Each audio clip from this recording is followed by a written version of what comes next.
I'm seeing something trending on social media.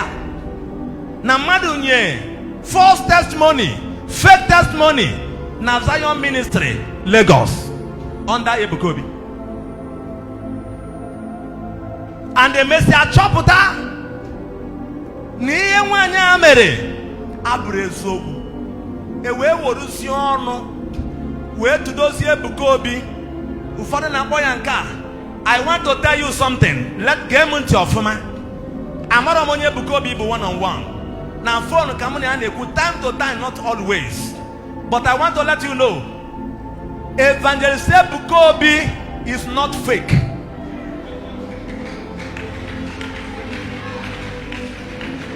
It doesn't matter how other people may be seeing him or calling him. My own observation and view, Ebuka Obi Zion Ministry Lagos is a real man of God. He is not fake. Amara m ihe batara na ọtụtụ ndị mmadụ na-ebe ebere ọkachasị ebe ndị amụma nọ. Ihe ndị ebere na ndị amụma ibe anyị na-edo onwe anyị bụ mistake onye ahụ nwere ike ime ka e wee butu onye ahụ, ka e wee kọcha onye ahụ, ka e wee mechie ebere onye ahụ. Kedu uru ọ ga-abara gị? You may call it anything, but Bro.Jerome knows very well. I have seen Ebuka Obi in vision in several times. I talk with him, but not always. But I want to let you know, njiri maka na mba onye ebere na mba onye amụma mbịa join na sị gị Ebuka Obi abụrụ ezigbo onye amụma ka i wee bịaba na nke m mata na mụ nwa na-ekwu ya bụ fake. When you feel that you are real and you are condemning someone that is real, so that people will see you as real, you that is saying it is completely fake. Ebuka Obi is not a fake man of God, he's a real man of God. Imahoya Maraya. Amen and amen. Amen. When you read the Bible, I have never seen ever St. Paul not condemn St. Peter, ever St. Peter not condemn St. John, ever no. Okuhan chadine na gano fuebe. Ebe kaineje. But the only thing that I'm against, listen very well. The only thing I know that I'm highly against about Ebuka. In fact, you can share this program. Koruo Hakarwan at their platform, I don't care. Ebuka as a person is a real man of God. Apart from being a real man of God, Ebuka is a natural good man. Apart from anything Christianity, he is a very good man. Manian against Nasai the Abo. This thing he created, called it legal team. Like this lady, genuine fake testimony. Anamano, ekweta homia before. No mbenuriano no Ebuka. Ne send go to legal team to go and trace, to go and arrest, and so on and so forth. My brother Ebuka, you failed it there. Onyamuma trust from where they legal team. Nobody in the Bible fought for himself.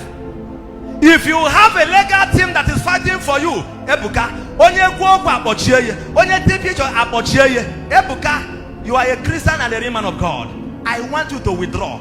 Those people that called legal team, they are carnal. And you allow the carnality to be advising you to what to do. Why you are the spirituality? Because things have to happen in the spirit before physical.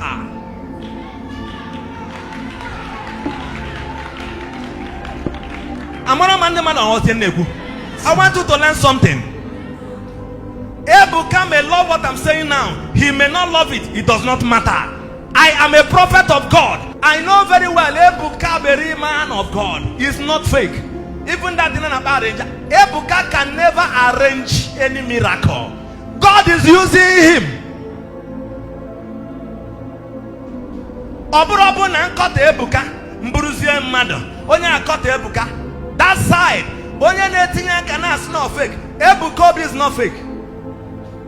N'ebe against legal team. Look at us. Uborone ka akpọchi Paul dị asọ. Even St. Paul to Konanga come worldwide. Contact and army, contact our president, but Paul did not consult anybody. He keep praying to God.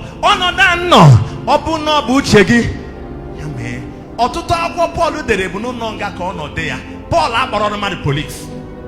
We have to be example of the people that we are representing.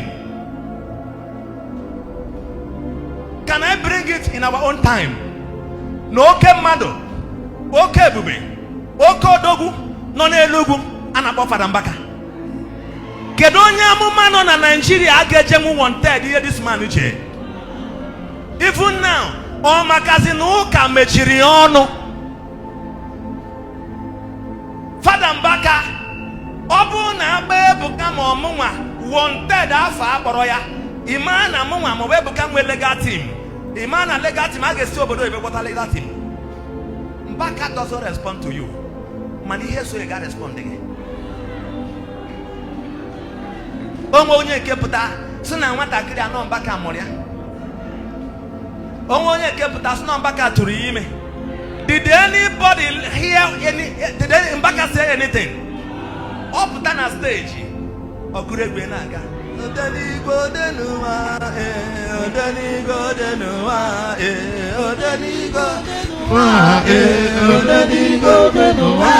Chimambaka ogede wede, ebubembaka ogede wede.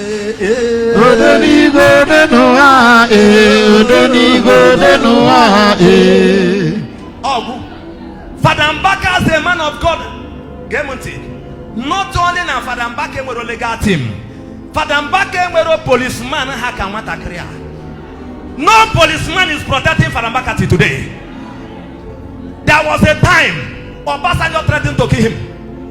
There was a time Chimaroke threatened and even shot him many times. Bible we were lumber. Mbaka did not go and begin to look for security. Mbaka did not go and begin to form legal team. Mbaka realized that he is a spiritual man. He is Elijah. He is Moses. He is Ezekiel. He is Jeremiah. And when you become one of these people, when you check in church in Igwabia, when you check Mother Fanya Karihana Fanya, Otogwa Kataka, Otogwa Kanaka, Jeremiah, Atupanego, and a message with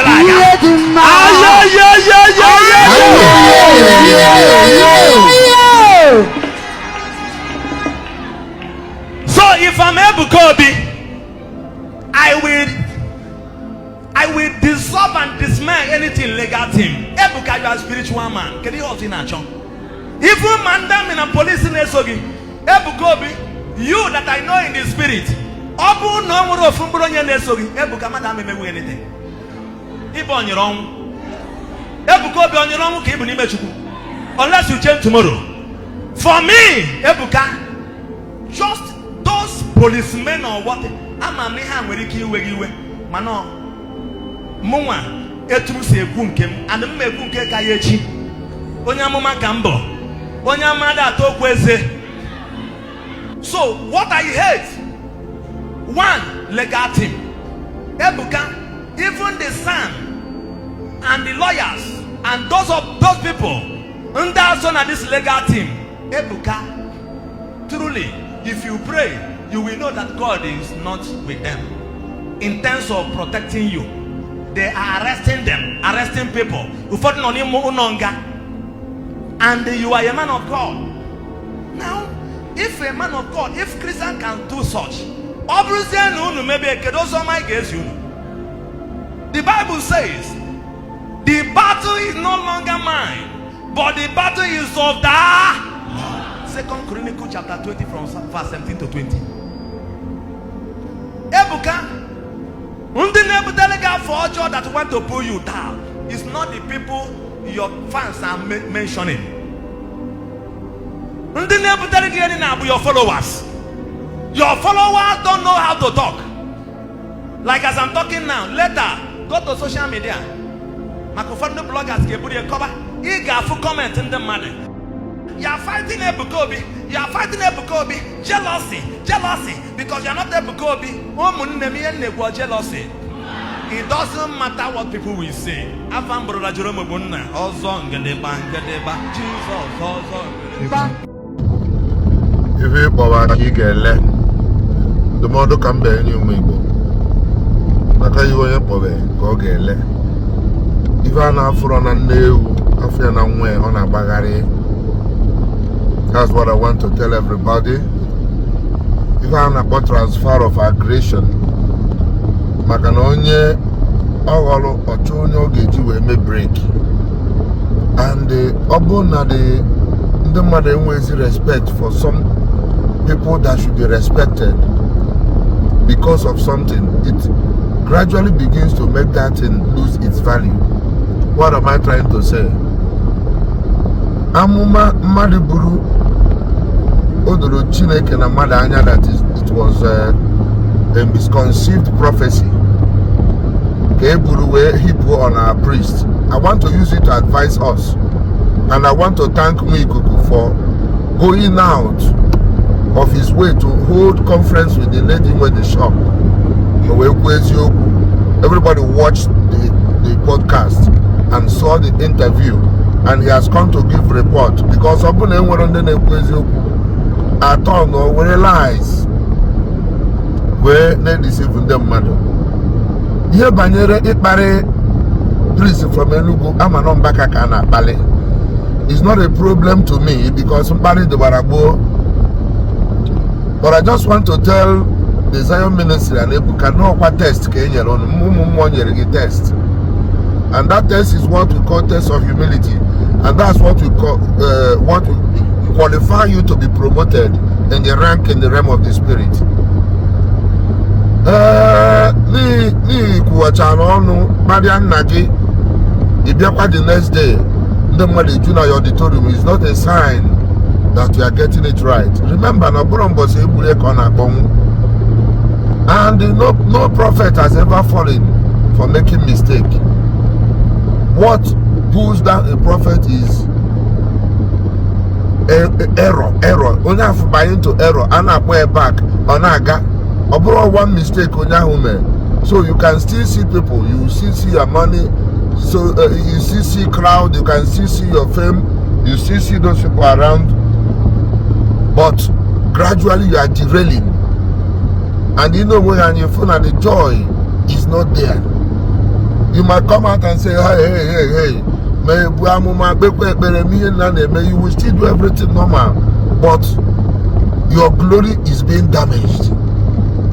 The real way to go about this thing is for you to form a team that will initiate reconciliation. Maramranon Bakajigi and the Nonya one came on Ambea with Saroko. Okay, when Sinonya was, we don't know him. Oh, new budget, Obajo Doroge, and only about your spiritual father, I know for Yananya. So, Oka, there is a disclaimer against you. Now, the devil just wants you to stand on your own without any connection to any root so that he can be able to handle you. Remember, you are dealing with kingdom of darkness. Nobody is calling you fake, nobody is calling you false. But even an original prophet that allowed himself to be disconnected, just like a priest, he disconnect from your bishop if in any human money. Then in that kingdom, when they come after you, then you know that you need to be connected. Is not a thing to be toyed with. The sacrifice when let me not at the beginning days of Mbaka,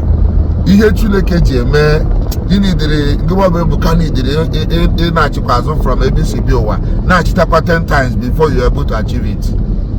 Mbaka's banana everywhere and a shake. Otwaka, Arosi, and Muroko.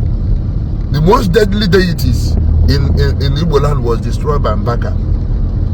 And we don't have yet any history of any deity destroyed by you. Almost Kayamaro. Oh, Kwarike, Maniana no Kitabo. He is obstinate in correction and about to private part in every time in a critical pastor and also in a critical how decent they are. They lawless, they careless with what you say, and people are applauding you, and then you can't pull him down, and then they are killing you. Kita na akwa into error. Obugo Nambaka they are against Igbo standard. That's not the way to begin to, you know, blow up wars. That is another day altogether.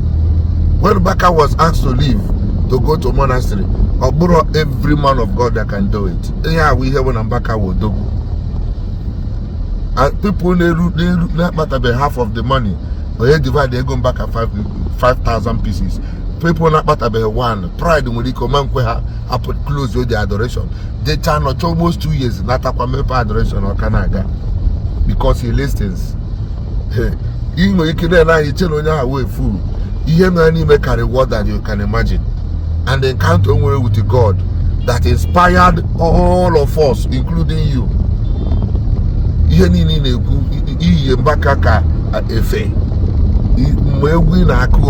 Ma ayukuchukwu na-ekwu ma ofechara fanti ihe kefe iri just because you not marry the very thing you stand for.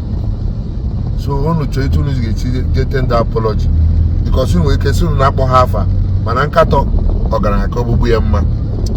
So that's what I'm saying. I'm not here to defend Mbaka, but for the mere fact that Mbaka's priesthood have been tested on the altar of obedience, ojecha anata. Take corrections. It means that you are not allowed to toil with him. Because you can never know the reason why God is putting you through all this. Yeah, no one may give a lesson to Kunakuzigi. He will not attack na prophecy. The man of God that is with the main word of God away every day, and I see private part private part. That's not the gospel. Then we cannot then how will see when it will happen? The person needs a better message. Could it appear if you how empty you are, buy a phone on the other side, buy a physical back enough for you. So that is it. The father didn't help you to make the prophecy. The father didn't go to discover the woman. The man of Free Baragaris on Obo one testimony. A video guy is on the chosen devil deed of a Brumbaka, a Brunde father, a drop of man. Oh, yes, I can quote. You was a killer and Obunomo Boge, 18 wire. Because no, when we hear the every day, that is not the way of life. Back in Momini, when you want to know Father Kedafa Father Azuria, or the camera, or to a question, back up shaking the whole world, which is prophetic. And they shaking the whole question every door, ball phone, sitting on the muddy claim over here. You make a taxi over here, each of the father and marry. So this is the reason why we beckon on everybody to wake up. And let us just believe that naturally the woman of God. I'm a prophet, I see visions, I give prophecies, they come to pass.